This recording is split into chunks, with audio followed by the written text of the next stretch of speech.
Hello दोस्तों, कैसे हो आप लोग। आशा करता हूँ आप सभी अच्छे होंगे और आपकी तैयारी भी उतनी ही शानदार चल रही होगी। तो चलिएगा, आपका दोस्त समित कुमार फिर से एक बार हाजिर हूँ मैं आपके लिए कुछ नए प्रश्न लेकर के। तो आज हम इस वीडियो में चर्चा करने वाले हैं छत्तीसगढ़ शिक्षक पात्रता परीक्षा 2014 में पूछे गए जितने भी प्रश्न हैं उनके बारे में हम विस्तार पूर्वक चर्चा करेंगे और उनका जो है एनालिसिस करेंगे कंप्लीट। तो चलिएगा, पहला क्वेश्चन जिसमें हम जो है बाल विकास या मनोविज्ञान के पूरे प्रश्न को यहाँ पे कंप्लीट डिस्कस करेंगे इस वीडियो में, है ना। तो चलिएगा, हमारा पहला क्वेश्चन है आज के इस वीडियो का पहला फर्स्ट क्वेश्चन आपकी स्क्रीन पर ये रहा। मेरे साथ आप लोग भी पढ़िएगा, दोहराइएगा और देखते हैं आपका कितना क्वेश्चन जो है इसमें से सही होता है ना। तो ये जो वीडियो है इसमें आप देखेंगे कि बाल विकास और मनोविज्ञान के पूरे प्रश्न आपको मिलेंगे। ये पहला क्वेश्चन ये रहा आपकी स्क्रीन पर। डिसलेक्सिया फेमस है, आप पढ़े होंगे कहीं ना कहीं इसके बारे में, डिसलेक्सिया के बारे में। डिसलेक्सिया का संबंध किससे है ना। तो डिसलेक्सिया किससे जुड़ा हुआ है। तो पढ़ने की ये अक्षमता है, मतलब पढ़ने से संबंधित समस्या में आएगा, लिखने की अक्षमता में आएगा, या आंकिक अक्षमता है, या फिर तार्किक अक्षमता है, लॉजिकल, है ना। तो एक तो न्यूमेरिकल वाला प्रॉब्लम आएगा, क्या बोल रहे हैं, आंकिक अक्षमता आएगा, क्या बोल रहे हैं, या लिखने की अक्षमता है, ये पूछा जा रहा है ना। तो इस क्वेश्चन का ऑप्शन नंबर फर्स्ट क्या हो जाएगा, बिल्कुल सही और सटीक। क्योंकि जो डिसलेक्सिया होता है उसमें जो है बच्चा क्या करता है, आपका पढ़ने से संबंधित बच्चों को समस्या देखी जाती है जनरली। बच्चे जो है वास को 100 पढ़ेंगे, है ना, क्लियर को न्यूक्लियर पढ़ेंगे, 16 को आप जो है 19 देखेंगे, 19 की तरह देखेंगे, है ना। इस प्रकार आप देखेंगे कि जो हमारा ये डिसलेक्सिया है वो एक प्रकार का क्या है, अधिगम अक्षमता है। इसमें एक प्रकार का विकार है बच्चों में होने वाला, सामान्य तौर पर ये पढ़ने से संबंधित समस्या है।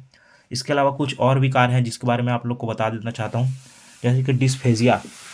डिस्फेजिया में क्या होता है, जो बालक होता है ना उसमें जो है संप्रेषण कौशल उतना विकसित हुआ नहीं रहता। तो बच्चा क्या करता है, फेस करने में प्रॉब्लम, है ना, प्रॉब्लम फेस करने में उनको दिक्कत होता है कि किसी के सामने आने में, कुछ बोलने में, है ना, उसको समस्या आती है। तो उसको हम बोलते हैं डिसफेसिया। तो फेस मतलब होता है वही किसी का सामना ना कर पाना, या अच्छे से किसी के सामने अपने आप को व्यक्त ना कर पाना। तो ये क्या होता है, डिसफेसिया नाम का एक प्रॉब्लम आता है। इस प्रकार एक होता है डिसकैलकुलिया। कैलकुलस मतलब आपका कैलकुलेशन किस में करते हो आप, गणित में, है ना। तो गणित से जुड़ा हुआ है डिसकैलकुलिया। तो डिसकैलकुलिया वाला जो जब प्रॉब्लम आएगा बच्चों में, तो बच्चा क्या करेगा, उसको कैलकुलेशन करने में दिक्कत आएगा, मतलब गणित से संबंधित जो जोड़ घटाना गुना भाग है उनको क्या होगा, समस्या आएगा। तो डिसकैलकुलिया क्या है, आपका गणना से संबंधित एक विकार है, गणना से संबंधित या गणित से संबंधित गणितीय विकार मान सकते हो, ये भी एक अक्षमता है। इसी प्रकार डिसग्राफिया, ग्राफ का मतलब है आपका लेखन से संबंधित, है ना। तो लिखने से संबंधित जितने भी प्रकार की आपकी अक्षमता आती है वो आपका क्या हो जाएगा, डिसग्राफिया में आ जाएगा। तो इस प्रकार से डिसलेक्सिया के अलावा बार बार जो एग्जाम में आपका डिसग्राफिया और डिसकैलकुलिया को पूछा जाता है। चलिएगा क्वेश्चन नंबर 2 पर एक बार नज़र दौड़ाते हैं, क्या प्रश्न है यार, शानदार। क्वेश्चन नंबर 2, बच्चों को सीखने हेतु अभिप्रेरित करने के लिए शिक्षक को बढ़ावा देना चाहिए। जैसे कि एज अ टीचर आप एक शानदार टीचर बन गए हो, है ना।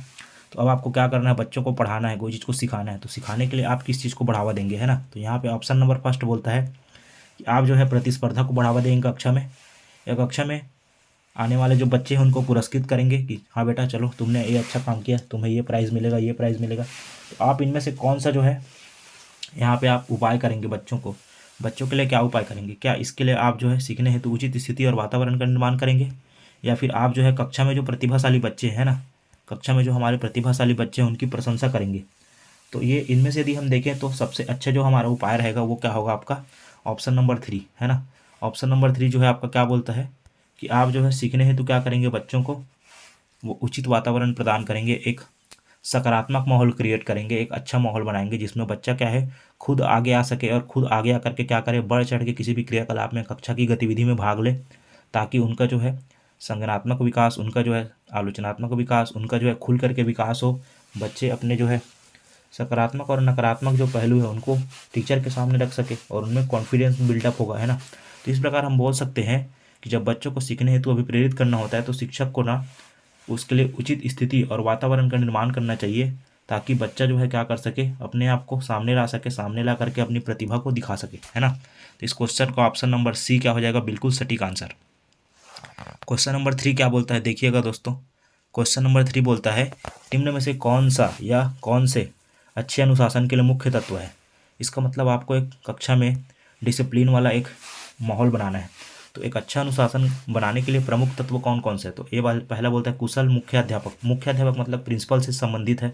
इसके अलावा बोलता है स्कूल का स्वस्थ वातावरण, इसके बाद तीसरा इसका ऑप्शन बोलता है आदर्श अध्यापक, और चौथा ऑप्शन बोलता है कि पुरस्कार एवं दंड। तो यदि हम इस क्वेश्चन में देखें कि एक अच्छा अनुशासित माहौल बनाना है तो इसके लिए सबसे ज़्यादा कौन महत्वपूर्ण भूमिका निभाएगा, तो ये चारों के चारों हमारे लिए क्या है, बहुत ही महत्वपूर्ण है। एक अच्छा प्रिंसिपल भी होना जरूरी है, एक अच्छा प्रशासनिक अधिकारी हमारे बीच में एक अच्छा प्रशासन संभालने वाला होना चाहिए स्कूल का। इसके अलावा स्कूल में एक सकारात्मक वातावरण होना चाहिए ताकि बच्चा जो है स्कूल को अपने घर की तरह समझे, घर की तरह समझ करके क्या करे, अपने भावनाओं को व्यक्त करे और व्यक्त करके वो पढ़ लिख करके क्या करे, एक समूह में क्रियाकलाप करके सीख सके। इसके अलावा एक वेल डिसिप्लिन्ड टीचर होना चाहिए जो बच्चों के साथ मित्रवत व्यवहार करे, बच्चों के साथ अपनी शेयरिंग जो फीलिंग्स है उनको शेयर कर सके, बच्चों की फीलिंग्स को समझ सके, है ना। तो एक अच्छा अध्यापक को होना भी क्या है, बहुत ही ज़्यादा जरूरी है। इसके अलावा पुरस्कार और दंड भी प्रदान करना जरूरी है अनुशासन बनाए रखने के लिए। बच्चे क्या होते हैं, पुरस्कार से उनमें जो है कुछ नया करके सीखने का या उनमें नया उमंग उत्साह का क्या होता है, जागृत होता है। इसके अलावा दंड दंड भी क्या होता है, एक अनुशासन बनाए रखने में थोड़ा बहुत मददगार है, लेकिन एकदम ज़्यादा जो है दंड क्या करता है, नकारात्मक बच्चे को नकारात्मक प्रवृत्ति का विकास करता है, मन में नकारात्मक जो है गुणों का विकास होता है। तो इस प्रकार हम कह सकते हैं कि यदि किसी भी प्रकार के अनुशासन बनाए रखना है किसी एक स्कूल में, तो उनके लिए सभी के सभी तत्व क्या है, हमारे लिए बहुत ही ज़्यादा इंपॉर्टेंट है। इसलिए इस क्वेश्चन का ऑप्शन नंबर डी क्या हो जाएगा, बिल्कुल सटीक आंसर। क्वेश्चन नंबर 3 का आंसर नंबर डी ये जो है इसका बिल्कुल सही आंसर होगा दोस्तों।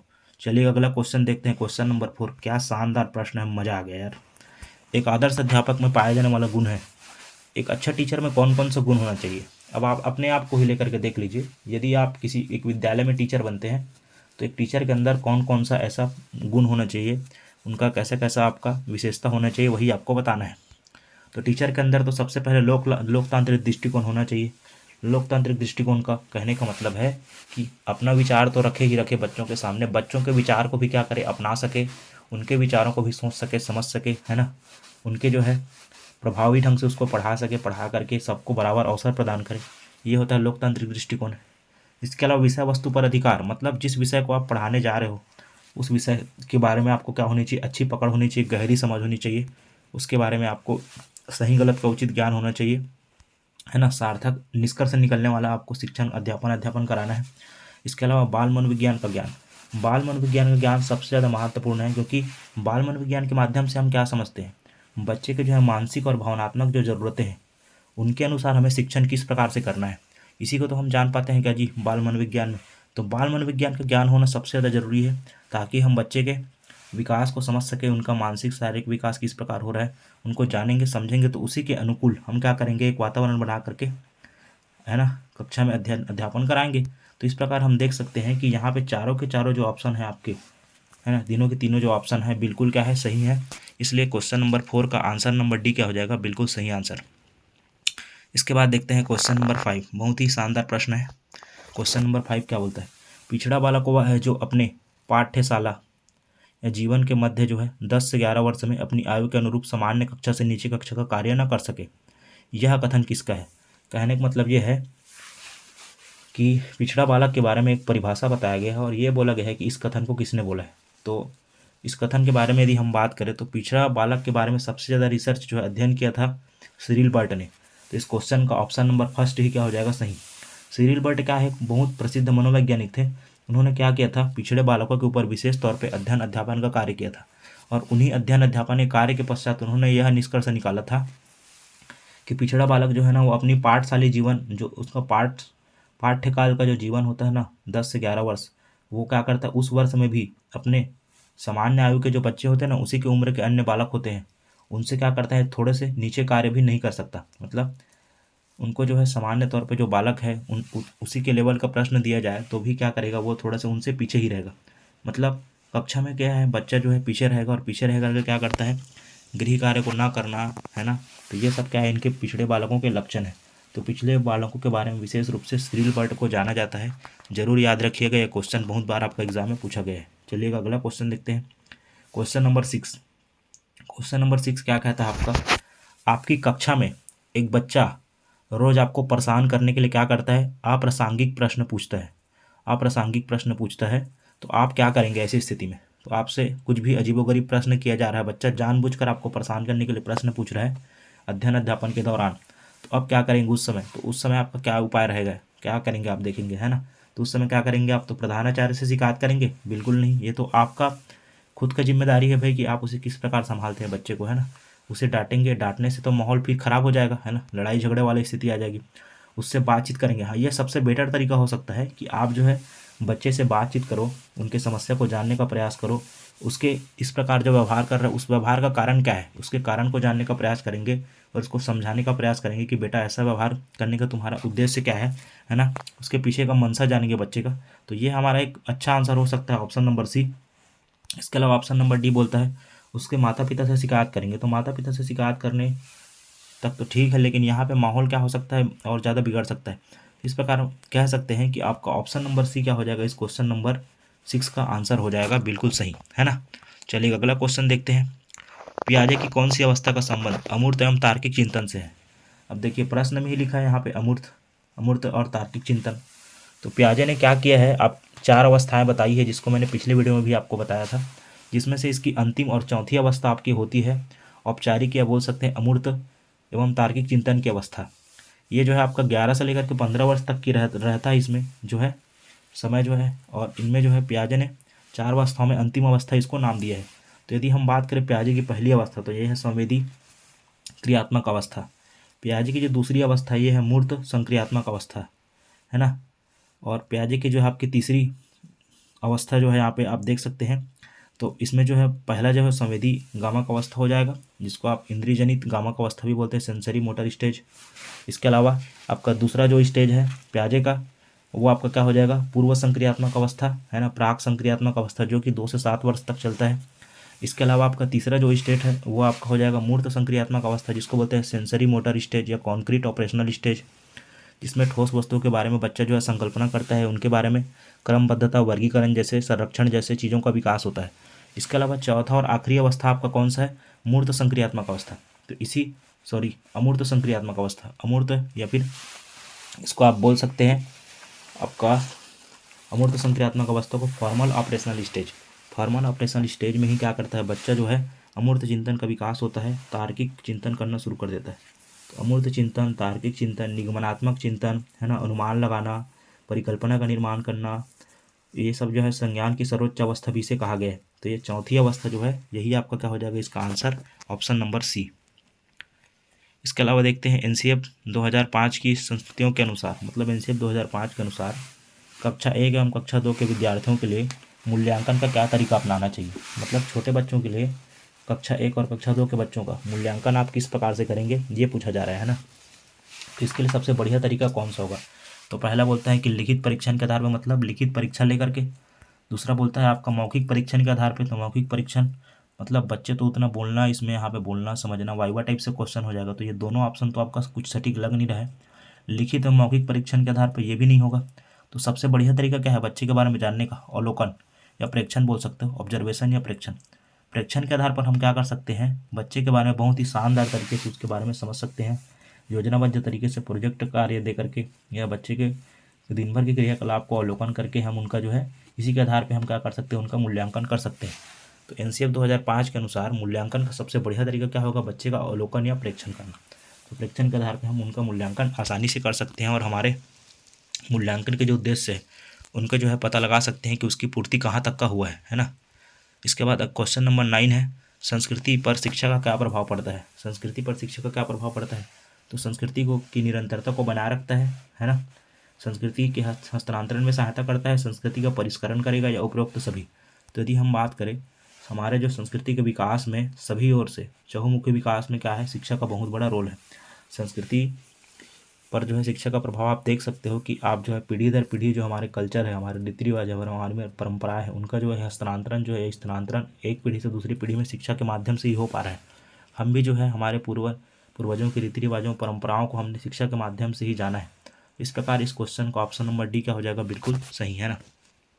क्वेश्चन नंबर 10, क्वेश्चन नंबर 10 आपका क्या है, ये आपका टीचिंग एड से जुड़ा हुआ है। कोमल शिल्प उपागम, कोमल शिल्प उपागम कौन सा है? तो यदि हम बात करें रेडियो का, तो रेडियो होगा आपका कठोर शिल्प उपागम, है ना। और ये आपका क्या होगा, दूरदर्शन भी कठोर शिल्प है, कंप्यूटर, ये सब के सब आपके हार्ड वाले हार्ड ड्राइव टाइप से, है ना। तो हार्ड आपका रेडियो होता है, दूरदर्शन होता है। दूरदर्शन में आप देखते हो ऑडियो विजुअल एड्स में आ जाएगा, कंप्यूटर ऑडियो विजुअल एड में आएगा। रेडियो आपका ऑडियो एड्स में आ जाएगा, मतलब दृश्य सामग्री में आ जाएगा। दूरदर्शन आपका दृश्य श्रव्य सामग्री में आएगा। कंप्यूटर आपका दृश्य श्रव्य सामग्री में आएगा। तो इस प्रकार हम देखें तो तीनों के तीनों क्या है, कठोर शिल्प उपागम के उदाहरण है। मनोवैज्ञानिक सिद्धांत जो होते हैं ये हमारे क्या है, कोमल शिल्पों का उपागम के क्या हो जाएंगे, उदाहरण, जिसके माध्यम से हम क्या करते हैं, कोमल शिल्पों उपागम के माध्यम से हम बच्चों में जो है छात्रों की समझ, उनके सीखने की क्षमता को बढ़ाने के लिए नए नए सिद्धांतों का प्रयोग करते हैं। इस प्रकार हम कह सकते हैं कि कोमल शिल्प उपागम किससे जुड़ा हुआ है, मनोवैज्ञानिक सिद्धांतों के अनुप्रयोग से। मनोवैज्ञानिक सिद्धांतों के अनुप्रयोग के माध्यम से बच्चों का सर्वांगीण विकास करने का इस प्रकार से प्रयास किया जाता है, कोमल शिल्प उपागम के माध्यम से, है ना। अगला प्रश्न देखते हैं, एक कक्षा की शिक्षिका का भावनात्मक बुद्धिलब्धांक ऊंचा है, तो इसका तात्पर्य क्या है। मतलब एक शिक्षिका है जिसका भावनात्मक बुद्धिलब्धांक को बोलते हैं ईक्यू, है ना। जैसे कि एक आईक्यू होता है, वैसे ही एक प्रकार का होता है ईक्यू। ईक्यू मतलब होता है इमोशनल इंटेलिजेंस। तो एक शिक्षिका है जिसका इमोशनल इंटेलिजेंस बहुत ही ज़्यादा उच्च है, तो इसका मतलब क्या है, तो इसका मतलब ये है कि वह उच्च बुद्धिलब्धि वाली होगी, है ना। उच्च बुद्धिलब्धि वाली होगी। क्या वह उच्च अनुशासन प्रिय होगी, या वह हास परिहास करने वाली होगी, मतलब हंसी मजाक करने वाली, या वह संतुलित व्यवहार रखती होगी। तो यदि किसी का भावनात्मक बुद्धिलब्धांक उच्च है, मतलब ईक्यू लेवल उच्च है, ईक्यू लेवल उच्च है, इसका मतलब यह होता है कि वह संतुलित व्यवहार करनी होगी, उसको सही गलत ऊंच नीच, है ना, भावनात्मक समझ अच्छा होगा, उनका पकड़ मजबूत होगा, जिसके कारण वह क्या करेगी, दूसरों की भावनाओं को समझ पाएंगी और समझ करके वह संतुलित व्यवहार करेगी। संतुलित मतलब बैलेंस्ड तरीके से बिहेवियर करेगी बच्चों के सामने। तो इस प्रकार ऑप्शन नंबर डी क्या हो जाएगा इस क्वेश्चन का सही। क्वेश्चन नंबर 12 देखते हैं, बहुत ही बड़ा क्वेश्चन है। क्वेश्चन नंबर 12, निम्न में से वस्तुनिष्ठ परीक्षणों के गुण के संबंध में कौन से सही है। तो वस्तुनिष्ठ परीक्षण किया गया है तो उनमें कौन सा गुण सही है। तो पहला बोलता है इनका अंकन शीघ्रता एवं सुगमता से किया जा सकता है, ये परीक्षण व्यक्तिगत प्रभाव से प्रभावित नहीं होते। तीसरा, वस्तुनिष्ठता के कारण ये अधिक विश्वसनीय एवं वैध होते हैं। और चौथा ऑप्शन बोलता है आपका कि उपरोक्त में से कोई नहीं, है ना। तो यदि हम बात करें इस क्वेश्चन का, तो फर्स्ट, सेकंड और थर्ड ये तीनों के तीनों ऑप्शन इसके क्या हो जाएंगे सही। फर्स्ट, सेकंड और थर्ड। ऑप्शन नंबर बी इसका क्या हो जाएगा, बिल्कुल सही। चलिए क्वेश्चन को समझने का प्रयास करते हैं। वस्तुनिष्ठ परीक्षण मतलब आपका वस्तुनिष्ठ मतलब मल्टीपल चॉइस टाइप क्वेश्चन है। तो मल्टीपल चॉइस टाइप क्वेश्चन में आपका कौन सा गुण आप देख सकते हो, कौन सा गुण देखते हो मल्टीपल चॉइस क्वेश्चन टाइप से प्रश्न में, है ना। तो इसका अंकन क्या होता है, शीघ्रता से और सुगमता से हो जाता है। आप लोगों ने देखा भी होगा मल्टीपल चॉइस क्वेश्चन, कोई भी आप कॉम्पिटेटिव एग्जाम देते हो तो एमसीक्यू टाइप क्वेश्चन लगाते हो, है ना, वही इसी की बात की जा रही है। ये परीक्षण क्या होता है, व्यक्तिगत प्रभाव से प्रभावित नहीं होता, कि व्यक्तिगत प्रभाव कैसा है बच्चे का, हाव भाव ऊंच नीच, है ना, उनसे प्रभावित नहीं होगा। वस्तुनिष्ठ के कारण ये अधिक विश्वसनीय है, तो बिल्कुल विश्वसनीय भी है। तो इस प्रकार बोल सकते हैं कि option number first, second and third तीनों के तीनों आपका क्या हो जाएगा, सही हो जाएगा वस्तुनिष्ठ प्रश्नों को लेकर के, है ना। तो ये हमारा क्वेश्चन रहा। अगला क्वेश्चन देखते हैं, क्वेश्चन नंबर 13, विद्यालय का कार्य होता है। अब आप विद्यालय गए हैं, है ना, तो आप तो समझ ही रहे होंगे विद्यालय का काम क्या होता है। तो एक स्कूल का मुख्य कार्य क्या है, तो विद्यालय का आपका कार्य आपको बताना है। तो विद्यालय का मुख्य कार्य क्या होगा, तो सबसे मुख्य कार्य होता है विद्यालय के संस्कृति का संरक्षण करना, है ना, संस्कृति का परिष्करण करना, संस्कृति के लिए नए प्रतिरूपों का निर्माण करना और उपरोक्त सभी। तो यदि हम बात करें तो इस क्वेश्चन का ऑप्शन नंबर डी क्या हो जाएगा, बिल्कुल सही, उपरोक्त सभी। सभी के सभी हमारे जो बिंदु लिखे गए हैं वो सभी के सभी हमारे क्या हैं, ए, बी और सी तीनों के तीनों सही हैं। क्योंकि विद्यालय क्या करता है, हमारे संस्कृति के संरक्षण, परिष्करण और नए प्रतिरूप बनाने का काम करता है। ये केवल एक विद्यालय जो होता है ना, वो केवल ज्ञान का स्रोत ही नहीं होता, ये हमारे सामाजिक सांस्कृतिक मूल्यों का भी क्या करता है, संजो करके रखता है। उसके साथ साथ सामाजिक सांस्कृतिक मूल्यों को भी क्या करता है, आगे बढ़ाने का काम करता है। इससे छात्रों का क्या होता है, नैतिक विकास होगा। नैतिक विकास होने के कारण छात्रों को अपना जिम्मेदारी, अपनी नागरिकता, है ना, व्यक्तिगत उनकी समझ, इनका विकास होता है। सामूहिक विकास होता है, इसमें छात्र सामूहिक रूप से एक दूसरे से जुड़ते हैं और उस प्रकार क्या करते हैं, वह हमारे देश के आगे जो है, देश को आगे बढ़ाने में महत्वपूर्ण योगदान देते हैं एक अच्छे नागरिक बन करके, है ना। तो इस प्रकार बोल सकते हैं कि विद्यालय बच्चों के सर्वांगीण विकास में भूमिका निभाता है, चाहे संरक्षण की बात करी जाए, चाहे परिष्करण की बात की जाए, चाहे नए प्रतिरूप बनाने की बात की जाए, सभी ओर से क्या करता है एक विद्यालय सशक्त नागरिक, सभ्य नागरिक और अनुशासित व्यक्तित्व का एक धनी व्यक्ति निर्माण करने में हमारा क्या करता है, मदद करता है ना। चलिए क्वेश्चन नंबर 14 देखते हैं। सामाजिक परिवर्तन का सर्वाधिक कार्यकारी कारक है, मतलब सामाजिक परिवर्तन आपको लाना है तो सामाजिक परिवर्तन लाने के लिए सबसे ज़्यादा महत्वपूर्ण चीज़ क्या है। तो भैया हम क्या पढ़ रहे हैं, शिक्षा के बारे में पढ़ रहे हैं। तो धर्म से ज़्यादा कुछ हमें फ़ायदा होना नहीं है, सरकार से भी कुछ होना नहीं है, जाति से। यदि हमको सामाजिक परिवर्तन लाना है, सोशल चेंज लाना है, तो सोशल चेंज लाने के लिए हमें क्या करना पड़ेगा, हमारी शिक्षा को सबसे ज़्यादा मजबूत बनाना पड़ेगा। और शिक्षा को मजबूत बना करके हम क्या कर सकते हैं, समाज में बहुत बड़े क्रांतिकारी परिवर्तन ला सकते हैं। क्योंकि नेल्सन मंडेला ने भी कहा था कि शिक्षा जो है आपका जो है एक सबसे बड़ा हथियार है, जिससे हम क्या कर सकते हैं, पूरी दुनिया को बदल सकते हैं ना। तो इसी प्रकार हम कह सकते हैं कि शिक्षा के माध्यम से हम सोसाइटी में हमारा जो है, हमारे समाज में सामाजिक परिवर्तन लाएंगे। और सबसे महत्वपूर्ण कार्यकारी कारक क्या होगा, सबसे मुख्य फैक्टर यही रहने वाला है। इसके माध्यम से हम धर्म है, संस्कृति है, अर्थव्यवस्था है, तकनीकी है, सभी में क्या कर सकते हैं, संतुलित सस्टेनेबल डेवलपमेंट कर सकते हैं। और इसके माध्यम से हम जो है विश्वव्यापक स्तर पर जो है सामाजिक सांस्कृतिक बदलाव ला सकते हैं, है ना। तो इस क्वेश्चन नंबर 14 का ऑप्शन नंबर बी क्या हो जाएगा, बिल्कुल सही। चलिए अगला क्वेश्चन देखते हैं, क्वेश्चन नंबर 15। ये बहुत ही शानदार प्रश्न है। राष्ट्रीय दृष्टिबाधितार्थ संस्थान कहाँ पे है ना। तो यहाँ पे आपको राष्ट्रीय दृष्टिबाधितार्थ संस्थान कहाँ पे है आपको बताना है, ठीक है। तो राष्ट्रीय दृष्टिबाधितार्थ आपका संस्थान कहाँ पे है, तो यदि ऑप्शन में देखेंगे तो सबसे पहला ऑप्शन दिया है आपका शिमला, दूसरा दिया है आपका कोलकाता, तीसरा दिया है आपका देहरादून, और चौथा नंबर आपका क्या दिया है, दिल्ली। तो हम बात करें तो इसका जो है संस्थान कहाँ पे है, देहरादून में। देहरादून उत्तराखंड की राजधानी है, आपको पता ही होगा, है ना। तो देहरादून में क्या है, हमारा राष्ट्रीय वन संस्थान भी है, वन अनुसंधान संस्थान, और यहीं पे आपका देहरादून क्या है, देवभूमि है, ठीक है। तो देहरादून हमारा क्या है, यहीं पे आपका राष्ट्रीय दृष्टिबाधितार्थ संस्थान स्थापित किया गया है, ठीक है। आपका इसमें इस प्रकार यहाँ पे क्या किया जाता है, दृष्टिबाधित व्यक्तियों के लिए शिक्षा, शिक्षण, प्रशिक्षण, अनुसंधान, रिसर्च, नए नए शोध यहाँ पे कार्य किए जाते हैं। और नए नए शिक्षण विधियों, प्रविधियों का निर्माण करने का यहाँ पे कार्य दायित्व दिया जाता है। तो एक प्रकार से हम बोल सकते हैं कि यह हमारे शिक्षा के लिए मील का पत्थर है, राष्ट्रीय दृष्टिबाधितार्थ संस्थान।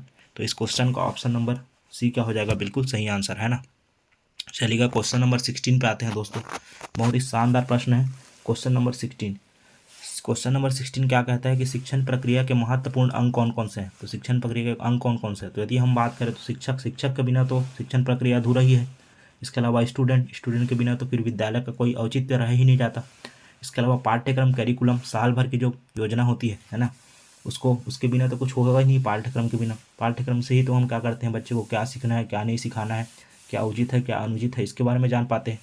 तो इस प्रकार हम कह सकते हैं ओवरऑल तीनों के तीनों आपका ऑप्शन क्या हो जाएंगे, सही। इस प्रकार ऑप्शन नंबर डी इस क्वेश्चन का क्या हो जाएगा, सही आंसर। ये शिक्षा के बहुमुखी प्रक्रिया है, शिक्षा के एक जो है त्रिमुखी प्रक्रिया है। जॉन डीवी के बारे में आप तो सुना होगा ही होगा, है ना। तो जॉन डीवी ने बताया था कि शिक्षा क्या है, एक त्रिमुखी प्रक्रिया है, जिसके माध्यम से हम क्या कर सकते हैं, शिक्षक, विद्यार्थी और पाठ्यक्रम, ये तीनों इसके महत्वपूर्ण अंग होते हैं। और तीनों ही हमारे क्या करते हैं, शिक्षण अधिगम प्रक्रिया को आगे बढ़ाने में महत्वपूर्ण भूमिका निभाते हैं अपनी अपनी सहभागिता के माध्यम से, ठीक है। तो चलिए अगला क्वेश्चन देखते हैं, क्वेश्चन नंबर 17। प्रभावी और स्थायी शिक्षा ग्रहण करने के लिए विद्यार्थियों के पास क्या होना चाहिए, बताइए, है ना। तो प्रभावी और स्थायी शिक्षा ग्रहण करने के लिए एक विद्यार्थी के पास क्या होना चाहिए। तो पहला बोलता है केवल शिक्षा प्राप्त करने के अवसर होने चाहिए, तो केवल वाला तो वैसे भी निगेटिव हो जाता है।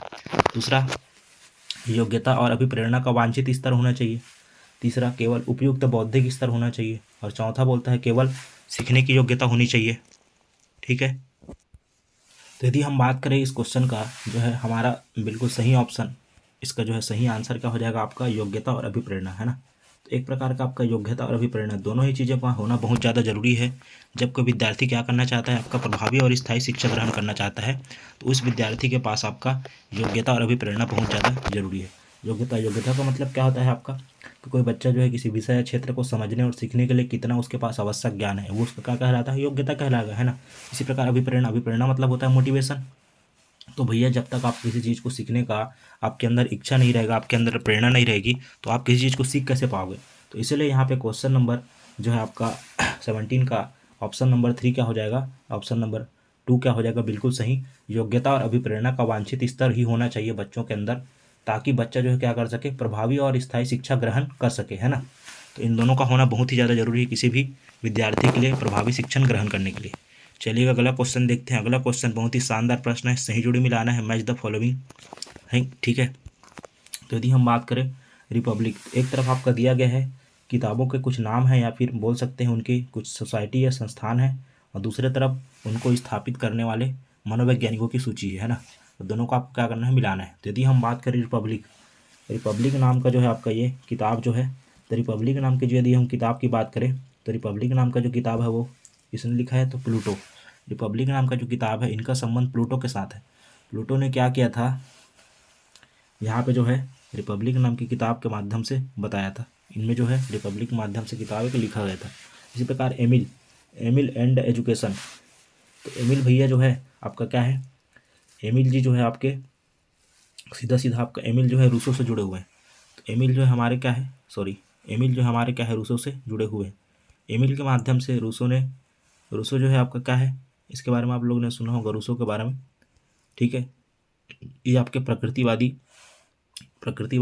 कवि आपका मनोवैज्ञानिक थे रूसो। इस प्रकार रिपब्लिक, रिपब्लिक जो है आपका प्लेटो से संबंधित है। इसी प्रकार द स्कूल एंड सोसाइटी, तो यदि हम बात करें द स्कूल एंड सोसाइटी तो ये आपका क्या है, John Dewey, John Dewey the school and society से जुड़े हुए हैं।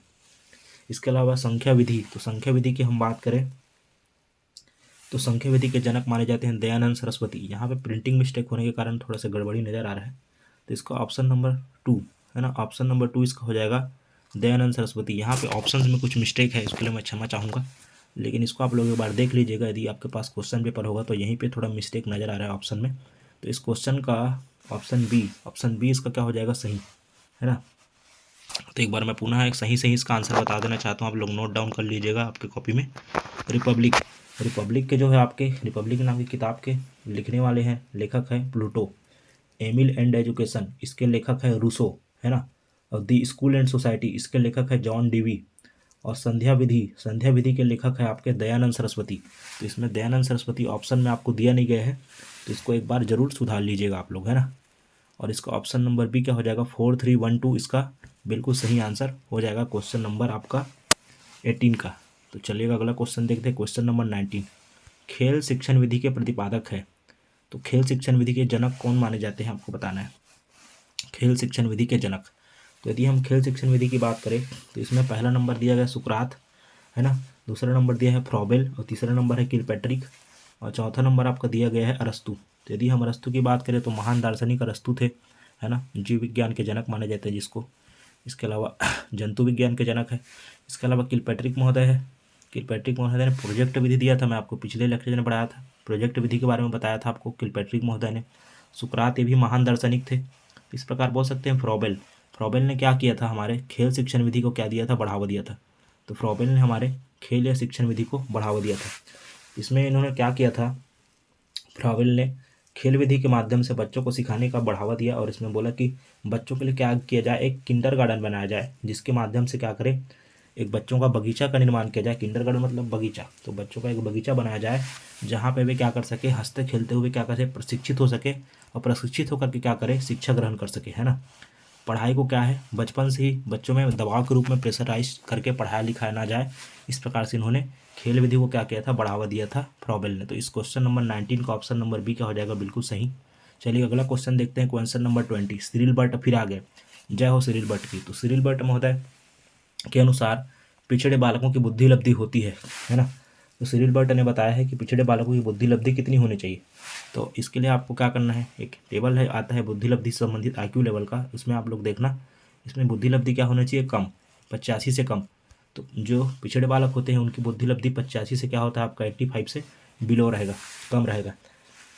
सिरिल बर्ट ने क्या किया था, इसमें अलग अलग शैक्षिक योग्यता वाले बच्चों को लिया था और लेकर के क्या किया था, पिछड़े बालक जो है उनकी IQ लेवल के बारे में बताया था, और उनमें उन्होंने इनका IQ लेवल बताया था आपका कितना होना चाहिए, बिलो 85, मतलब 85 से नीचे। तो 85 से कम वाले जो बालक होंगे उनको इन्होंने क्या किया था, पिछड़े बालकों की श्रेणी में शामिल किया था सिरिल बर्ट महोदय ने, ठीक है। तो सिरिल बर्ट ने एक परिभाषा भी दिया था जिसको हमने थोड़ी देर पहले आपका पिछले कुछ क्वेश्चन में हमने डिस्कस किया था सिरिल बर्ट ने, और ये बताया था क्वेश्चन नंबर 5 में। तो सिरिल बर्ट ने क्वेश्चन नंबर 5 में हमने चर्चा किया था और परिभाषा भी दिया था पिछड़े बालकों को लेकर के। तो पिछड़े बालकों के अध्ययन अध्यापन में सिरिल बर्ट का बहुत बड़ा योगदान है, इसको जरूर याद रखिएगा दोस्तों। चलिए क्वेश्चन नंबर देखते हैं 21। क्वेश्चन नंबर 21 क्या बोलता है, आपका लैंगिक पक्षपात से जुड़ा हुआ लगता है क्वेश्चन। प्रायः लड़कियां गणित में कमज़ोर होती है। अच्छा, आजकल तो लड़कियां ही आगे हैं भाई, तो प्रायः लड़कियां गणित में कमज़ोर होती है, प्रायः बोला गया है ना, तो प्रायः लड़कियां गणित में कमज़ोर होती, इसका यह क्या बताता है, यह बताता है कि अनुसंधान आधारित धारणा है। यह आपका अनुसंधान के आधार पर धारणा दिया गया है कि हाँ प्रायः लड़कियां गणित में कमज़ोर होती है। या दूसरा बोलता है कि लैंगिक पूर्वाग्रह पर आधारित धारणा है, तो लैंगिक पूर्वाग्रह पर आधारित धारणा है। तीसरा आपका ऑप्शन बोलता है कि सत्य धारणा है, और चौथा बोलता है कि सभी के सभी सही है। तो यदि हम बात करें इस क्वेश्चन में, तो क्वेश्चन नंबर इसका क्या हो जाएगा, क्वेश्चन नंबर 21 का ऑप्शन नंबर बी क्या हो जाएगा, बिल्कुल सही आंसर हो जाएगा ऑप्शन नंबर बी। जो एक प्रकार का हवा बना के रखा गया है ना कि लड़कियां गणित में कमज़ोर होती है, ये क्या है, हमारा लैंगिक पक्षपात को दिखाता है, लैंगिक पूर्वाग्रह को दिखाता है कि हम जो है लड़कों के प्रति किस प्रकार की विचारधाराएं पहले से बना करके रखी गई है, और उसी को लेकर के क्या है पीढ़ी दर पीढ़ी आगे बढ़ रहा है। जहाँ तक बात की जाए गणित के विषय के बारे में, तो लड़कियां भी आज क्या है हर क्षेत्र में अव्वल है ना, हर क्षेत्र में आप देख सकते हो लड़कियां आगे हैं। तो इस प्रकार हम बोल सकते हैं कि यह एक प्रकार का क्या है हमारे सांस्कृतिक वातावरण में उत्पन्न हुआ है, लैंगिक पूर्वाग्रह का ही एक उदाहरण है कि ये कहना कि हाँ लड़कियां गणित में कमज़ोर है ना। तो ये बताता है कि लैंगिक पूर्वाग्रह हमारे समाज में पहले से व्याप्त है, और उसी रूढ़ियों को लेकर के हम क्या बोल देते हैं कि लड़कियां तो यार गणित में कमज़ोर होती है भाई, है ना, हमेशा से कमज़ोर है भाई, तो ऐसे बोल देते हैं। तो ये आपका क्या हो जाएगा ऑप्शन नंबर बी, एक प्रकार का लैंगिक पूर्वाग्रह है जिसको हमारे सामाजिक सांस्कृतिक वातावरण में ही बनाया गया है और जिसको अवधारणा को हम आगे बढ़ा रहे हैं। ठीक है, तो ये एक गलत तरीका होता है लैंगिक अवधारणा आपका बना कर रखना, इस प्रकार से निगेटिव है ना कॉन्सेप्ट बनाना लड़कियों के प्रति। ठीक, तो आगे बढ़ते हैं क्वेश्चन नंबर 22 में। क्वेश्चन नंबर 22 कहता है कि प्रतिभाशाली बालकों में कौन सी विशेषता होती है। प्रतिभाशाली सुपीरियर है ना, प्रतिभाशाली मतलब सुपीरियर है, तो प्रतिभाशाली जो आपके बालक होते हैं उनमें कौन सी विशेषताएं पाई जाती है, तो उनके अंदर बहुत ज़्यादा अधिक महत्वाकांक्षा होती है। बिल्कुल भाई, किसी भी विषय को लेकर के बहुत ज़्यादा उत्सुक होगा। हाँ, कोई विषय को आप पढ़ा रहे हो तो बार बार क्वेश्चन करेगा, हाँ ऐसे क्यों होता है सर, ऐसे क्या हो सकता है सर, तो अधिक महत्वाकांक्षा होती है उसके अंदर, है ना। इसके अलावा उनकी बुद्धि लब्धि 110 से अधिक, तो बिल्कुल सही है, बुद्धि लब्धि 110 से अधिक होगा। आईक्यू लेवल वाला चार्ट आप लोगों ने देखा होगा, उसमें 110 से ऊपर आपको इसको रखा जाता है आईक्यू लेवल में। इसके अलावा विस्तृत शब्दकोश, उनके पास तरह तरह के शब्दबान चलाने का उनका उम्र होगा। उम्र के हिसाब से देखो, उम्र कम रहेगा पर शब्दों की संख्या उनके पास ज़्यादा होगी। कई तरह के उनके पास तर्कस में कई प्रकार के तीर होते हैं ना, उसी प्रकार उनके पास कई प्रकार के तीर होंगे, और जटिल से जटिल शब्दों को भी समझने की उनके पास कला होती है। तो ये क्या होती है, तीनों के तीनों आपका क्या है, एक प्रकार का तीनों के तीनों ही हमारे क्या है एक विशेषता है। तो तीनों के तीनों विशेषता आपका ये बताता है कि किस प्रकार जो है बच्चे जो है इनका विकास होगा। तो इस प्रकार हम कह सकते हैं कि इसका तीनों की तीनों आपकी विशेषताएं बिल्कुल सही हैं, और तीनों की तीनों विशेषताओं के अनुसार हम कह सकते हैं कि इसका ऑप्शन नंबर डी क्या हो जाएगा, इस क्वेश्चन का सटीक हो जाएगा प्रतिभाशाली बच्चों को लेकर के, कि तीनों ही विशेषताएं उनके अंदर कूट कूट कर भरी होती है ना। चलिए अगला क्वेश्चन देखते हैं, क्वेश्चन नंबर 23। सृजनवाद में क्या होता है, सृजनवाद किस चीज़ को बढ़ावा देता है ना। तो एक बार पढ़ते हैं इसका ऑप्शन। तो पहला ऑप्शन बोलता है बच्चे सीखने की प्रक्रिया में निष्क्रिय रूप से प्रतिभागी के रूप में कार्य करते हैं। दूसरा, शिक्षा शिक्षक केंद्रित होती है। तीसरा, शिक्षा बाल केंद्रित होती है। और चौथा, शिक्षा व्यवहारवादी होती है।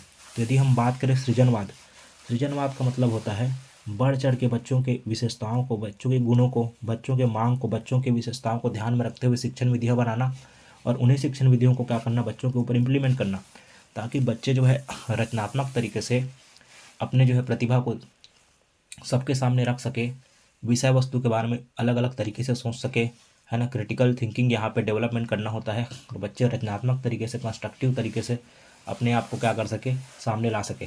तो उनके लिए कई प्रकार की विशेष शिक्षण विधियों, किस प्रकार के अलग अलग ठीक है विशेषताओं को ध्यान में रख करके सृजनवाद का निर्माण किया जाता है। तो सृजनवाद मुख्य तौर पे क्या होता है, फोकस करता है आपका, किस पर फोकस करेगा, तो मुख्य तौर पे ये फोकस करता है आपका सृजनवाद बाल केंद्रित होती है।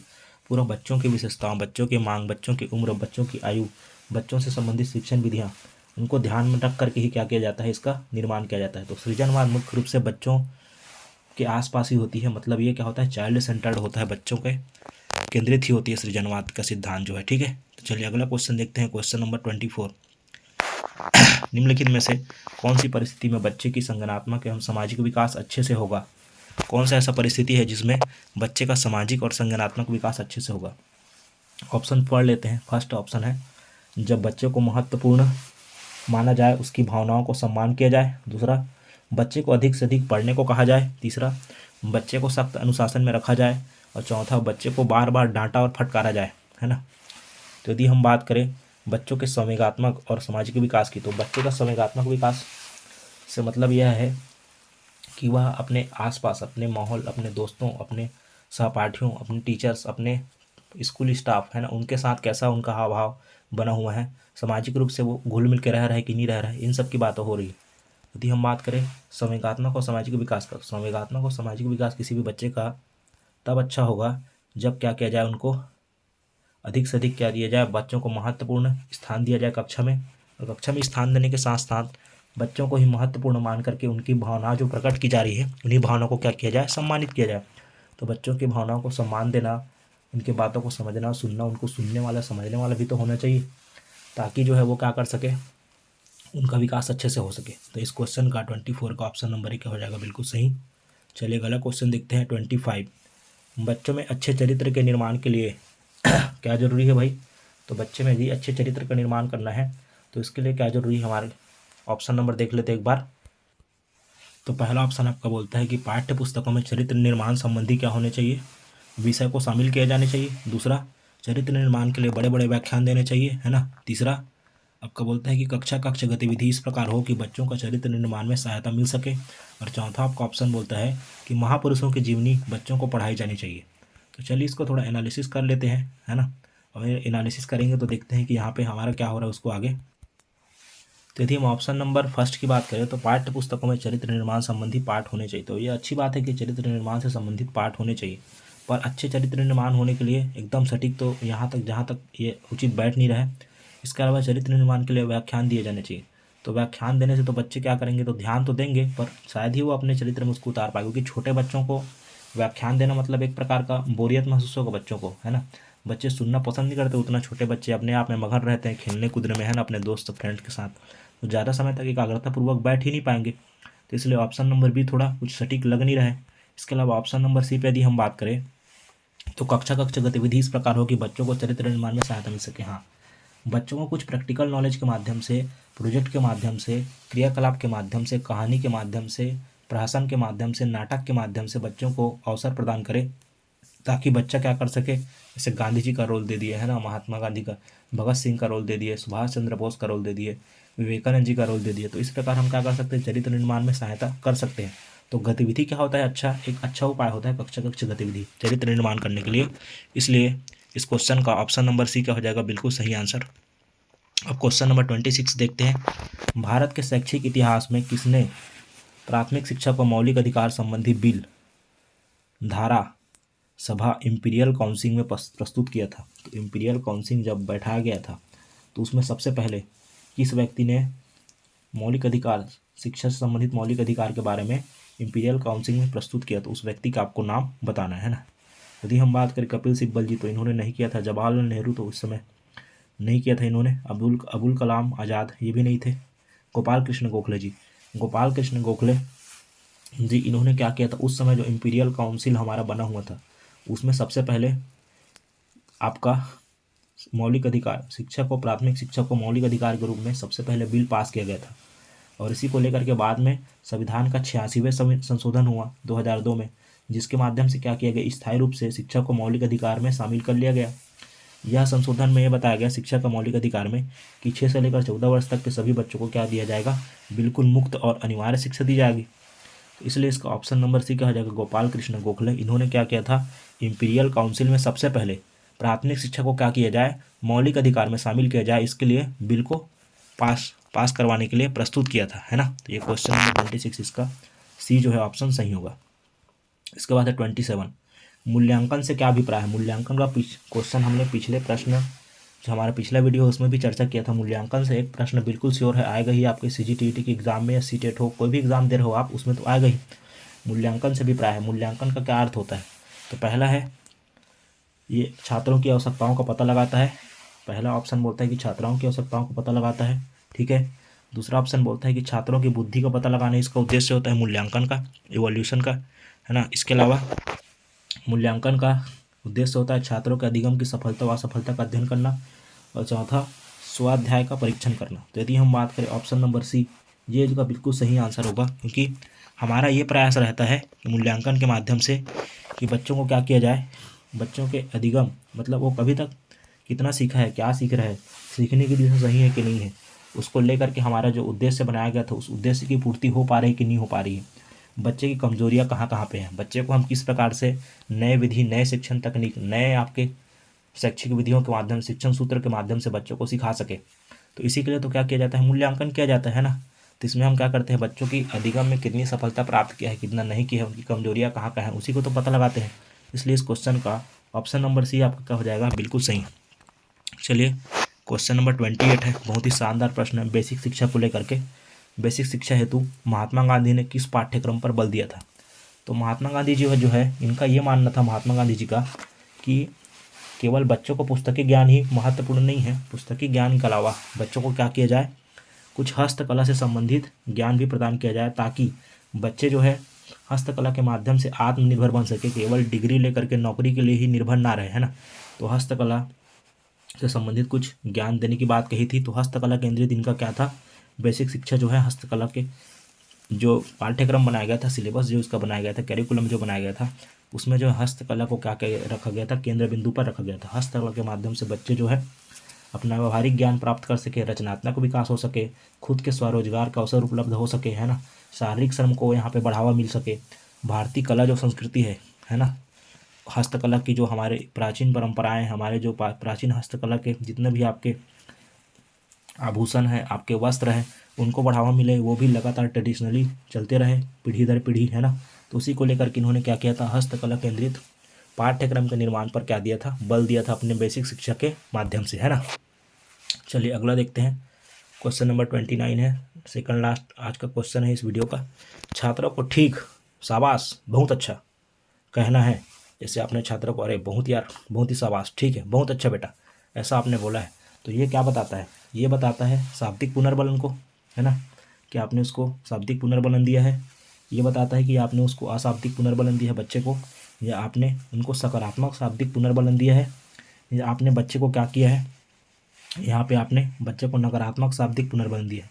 तो नकारात्मक वाली तो बात है ही नहीं, है ना, सबसे पहले तो, और अशाब्दिक तो हो ही नहीं सकता, आपने बोल करके दिया है, तो बोल करके दिया है तो शाब्दिक होगा, शाब्दिक पुनर्बलन, और दूसरा अशाब्दिक तो होगा ही नहीं, और तीसरा आपका यहाँ पे ऑप्शन है सकारात्मक शाब्दिक पुनर्बलन। तो यही आपका ऑप्शन नंबर सी क्या हो जाएगा इसका सही, आपने सकारात्मक शाब्दिक पुनर्बलन दिया कि बेटा बहुत ही आपने अच्छा काम किया है, वेरी गुड, शाबाश, बहुत अच्छे बेटा। तो यहाँ पे आपने क्या किया है, सकारात्मक शाब्दिक पुनर्बलन के माध्यम से बच्चे को क्या दिया है, आपने फीडबैक दिया है। तो फीडबैक आपका क्या है, सकारात्मक पुनर्बलन हो जाएगा, सकारात्मक शाब्दिक पुनर्बलन। और नकारात्मक की तो बात की ही नहीं जा रही, इसलिए आपका ऑप्शन नंबर डी भी क्या हो जाएगा, गलत। तो यहाँ पे हमारा ऑप्शन सी जो है, इस क्वेश्चन का ऑप्शन नंबर सी इसका क्या हो जाएगा, बिल्कुल सही, कि छात्रों को ठीक, शाबाश, बहुत अच्छा कहना, ये सब आपके क्या है, सकारात्मक शाब्दिक पुनर्बलन के क्या हो जाएंगे, आपके उदाहरण, है ना। इसके अलावा चलिए लास्ट क्वेश्चन देखते हैं इस वीडियो का। 2014 प्राइमरी लेवल 1 लेवल 3 का आपका ये पेपर का है, बाल विकास एवं मनोविज्ञान का संपूर्ण डिस्कशन आप देख रहे हो, है ना।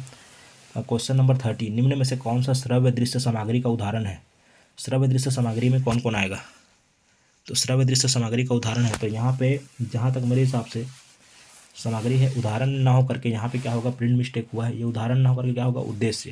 तो दृश्य श्रव्य सामग्री मतलब ऑडियो विजुअल एड्स, जो शिक्षण अधिगम सामग्री है ना, जो टीचिंग एड्स होता है आपका, टीचिंग एड्स का ये क्वेश्चन है कि श्रव्य दृश्य सामग्री का मूल उद्देश्य क्या होता है। तो दृश्य श्रव्य सामग्री का मूल उद्देश्य, ऑब्जेक्टिव आपको बताना है।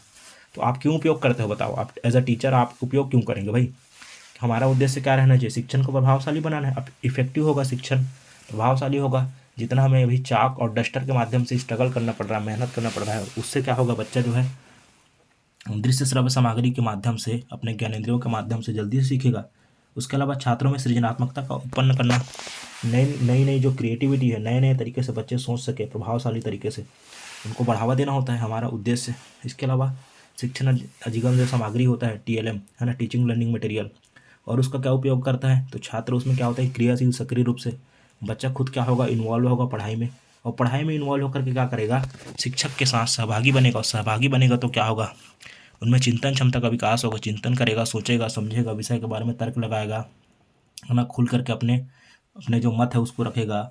इस प्रकार उसके लिए क्या हो जाएगा, विषय पूरा का पूरा इंटरेस्टिंग बन जाएगा, बहुत ही ज़्यादा लाजवाब तरीके से घुल मिल करके बच्चों के साथ पढ़ेगा। इसके अलावा क्या होगा, विषय वस्तु में अरुचि उत्पन्न करना, तो बिल्कुल हमारा कोई उद्देश्य नहीं है, विषय वस्तु को अट्रैक्टिव बनाना है, हमारे पास अट्रैक्टिव ही बनाना है विषय वस्तु को, अरुचि उत्पन्न करना तो हो ही नहीं सकता। इस प्रकार हम कह सकते हैं कि यहाँ पे ऑप्शन नंबर 1, 2 एंड 3 ये तीनों के तीनों आपके क्या हो जाएंगे, सही। ऑप्शन नंबर 1, 2 एंड 3 ये तीनों सही हैं और चौथा ऑप्शन आपका क्या हो जाएगा, रॉन्ग। तो इस प्रकार हम कह सकते हैं कि दृश्य श्रव्य सामग्री हमारा प्रभावशाली शिक्षण करने में मदद करता है, सृजनात्मकता उत्पन्न करता है, इसके अलावा छात्रों को क्रियाशील भी बना लेता है ना। तो इस तरह से हमने इस वीडियो के माध्यम से 2014 में पूछे गए पेपर 1 जो आपका हुआ था 2014 का, उसका बाल विकास एवं शिक्षा शास्त्र है ना, चाइल्ड आपका जो है पेडागोगी का हमने कंप्लीट स्टडी किया। यदि आपको वीडियो अच्छा लगा हो तो अपने दोस्तों तक ज़रूर शेयर करिएगा और फिर से बने रहिएगा। अगले वीडियो में मैं आपको 2016 में हुए पेपर का कंप्लीट एनालिसिस ला करके दूंगा। तब तक अपना अच्छे से ख्याल रखिएगा। Bye bye, take care.